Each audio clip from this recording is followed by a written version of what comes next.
আমরা ফুল দিয়ে পুষ্প শুভেচ্ছা জানাচ্ছি এবং বরণ করে নিচ্ছি নবনির্বাচিত হাত রেখে অভিনন্দিত করবার জন্য।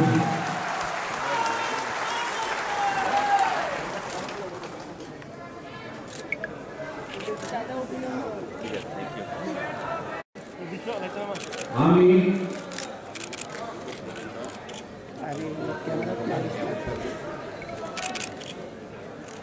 নির্বাচিত হয়ে বিধিসম্মতভাবে শপথ নিচ্ছি যে আমি ভারতের সংবিধানের প্রতি বিশ্বস্ত প্রতিষ্ঠা অনুগত থাকবো এবং আমার উপর ন্যস্ত দায়িত্ব নিষ্ঠা ও সদাসহিত পালন করব। মাননীয় মেয়র মহোদয়, ডেপুটি মেয়র সহ মেয়রিং কাউন্সিলের সদস্যরা যারা থাকবেন ওনাদের মনোনীত করেছেন। ওনাদের নাম এই প্রকার: ডেপুটি মেয়র হিসাবে শ্রীমতী মনিকা দাস দত্ত মহোদয়া,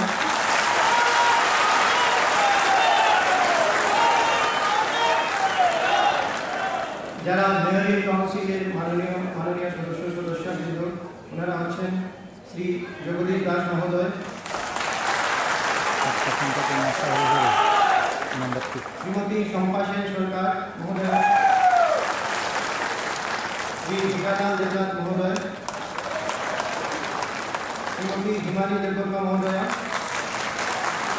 শ্রী তুষারকান্তি ভট্টাচার্য মহোদয়,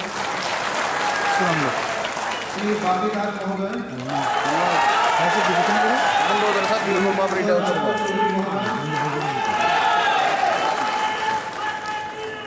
শ্রী হরি সাধন দেবনাথ মহোদয়।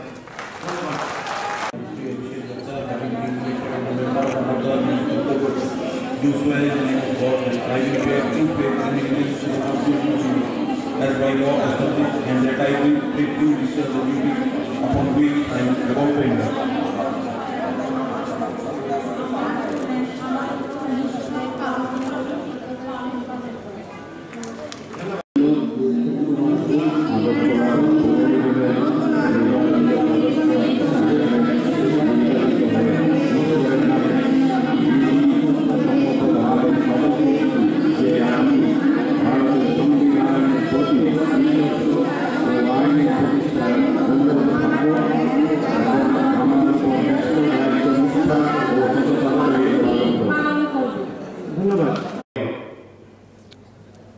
শ্রীমতী মনিকা দাস দত্ত মহোদয়া সহ আগরতলা পৌর নিগমের মেয়রিং কাউন্সিলের মাননীয় সদস্যগণ সহ আমার সম্মুখে যারা আছেন আমাদের রাজ্যের মন্ত্রিসভার মাননীয় সদস্যরা, মাননীয় বিধায়কগণ, বিভিন্ন দপ্তরের মাননীয় চেয়ারপারসনগণ সহ আমাদের ভারতীয় জনতা পার্টির সভাপতি গণ সাধারণ সম্পাদকগণ সহ বিভিন্ন স্তরে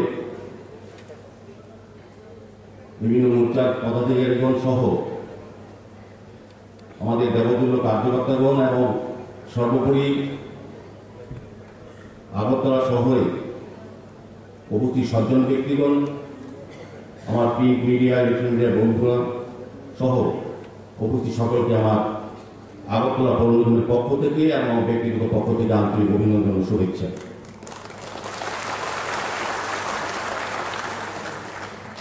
আজকে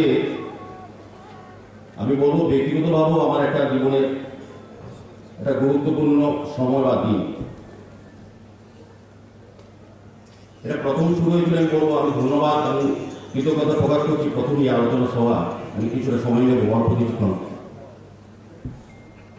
আমি আমার দলের প্রতি আমি আমার কৃতজ্ঞতা এই কারণে, ভারতীয় জনতা পার্টি হচ্ছে পৃথিবীর সবচেয়ে বৃহত্তম গণতান্ত্রিক দল। এই দল আমাকে প্রার্থী করেছে, এটা আমার সৌভাগ্য। রাজনৈতিক এত বছর রাজনীতি করি, একটা বড় দলের এই ধরনের একটা আমাকে যে মনোনয়ন দেওয়া, আমি প্রথমে এটা কৃতজ্ঞতা প্রকাশ করেছি। পরবর্তী সময়ে আমি কৃতজ্ঞতা প্রকাশ করছি যারা কার্যকর্তারা, বিভিন্ন সময় নেতৃবৃন্দরা, বিভিন্ন স্তরে রাজ্য স্তরে যারা আমাকে সহযোগিতা করেছে জয়ী করেছেন এবং বিশেষ করে আগরতলা পৌর নিগমের আমার যে ওয়ার্ডে প্রথম বলবো যে ওয়ার্ডে যারা নির্বাচক মন্ডলী আছেন তাদের প্রতি আমার শ্রদ্ধা হইল, তারা আমাকে কাজ করার সুযোগ দিয়েছেন। পাশাপাশি আমাকে দায়িত্ব দিয়েছে দল মেয়র।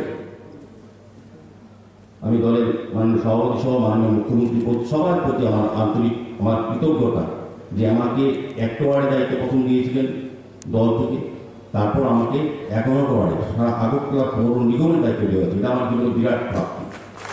আমার থেকে আপনারা যারা আছেন বিদ্যা বুদ্ধি জ্ঞানের অনেক বেশি। আমি মহানায়ক হয়েছি, আমার জীবনের পরম প্রাপ্তি। শুধু বিজেপি জোর করি সম্ভব হতে পারে। তাই আমাকে যে দায়িত্ব দেওয়া হয়েছে আগরতলা পৌর নিগমের দায়িত্ব, যেটা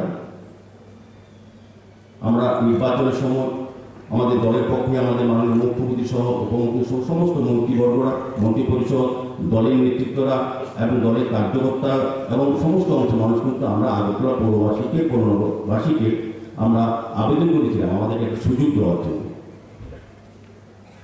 আগরতলা পৌরনগরের যে নাগরিক বা মৌলিক চাহিদা আছে বা সমস্যাগুলি আছে সেগুলি সমাধান করার জন্য আমরা আমাদেরকে আশীর্বাদ করার জন্য কাজ করার জন্য আমরা আশীর্বাদ চেয়েছিলাম।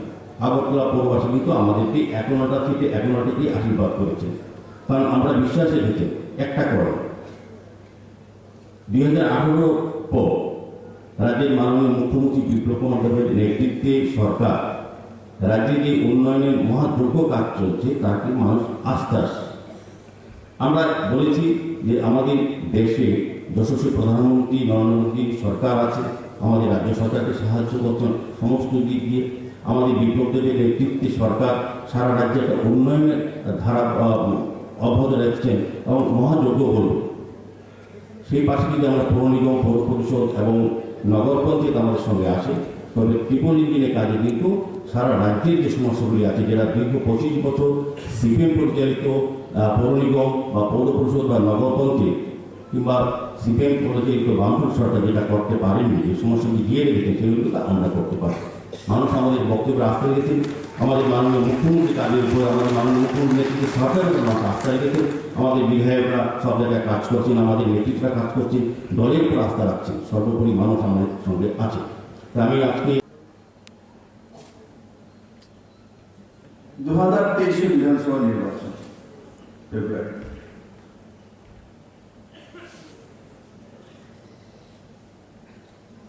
আমি আমার সমস্ত কাউন্সিলরদেরকে বলবো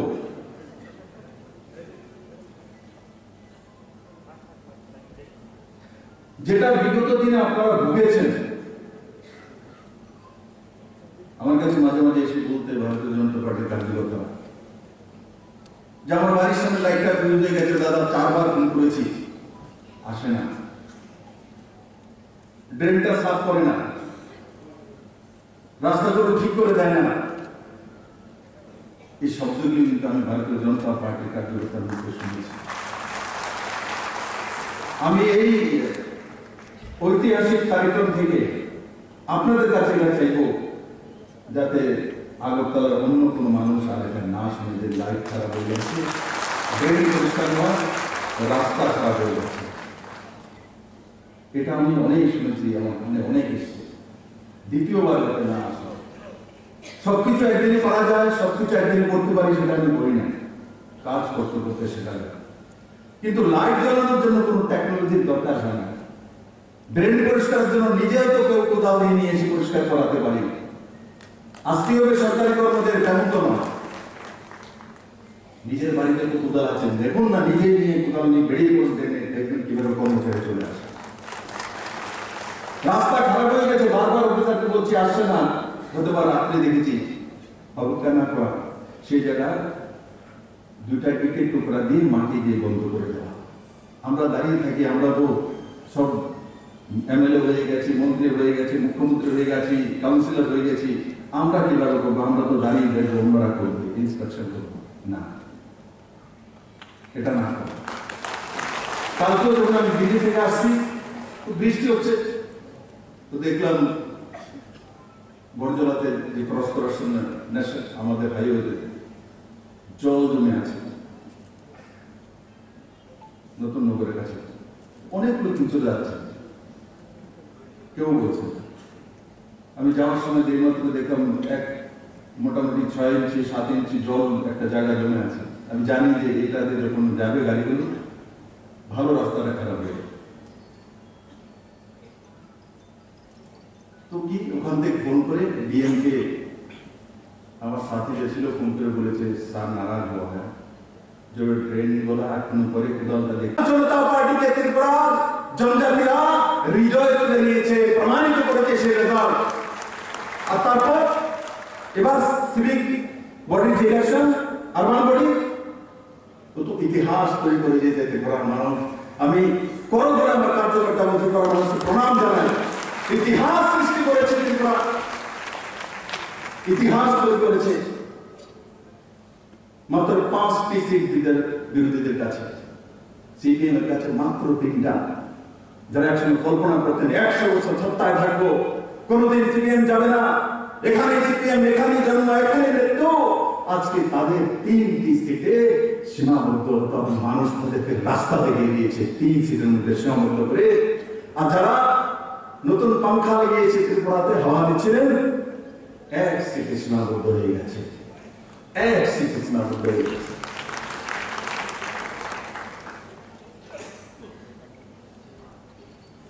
রামপ্রসাদ বাবু বলে এগুলো থাকতেন, কারণ আমরা সবাই চিনি বলতেন।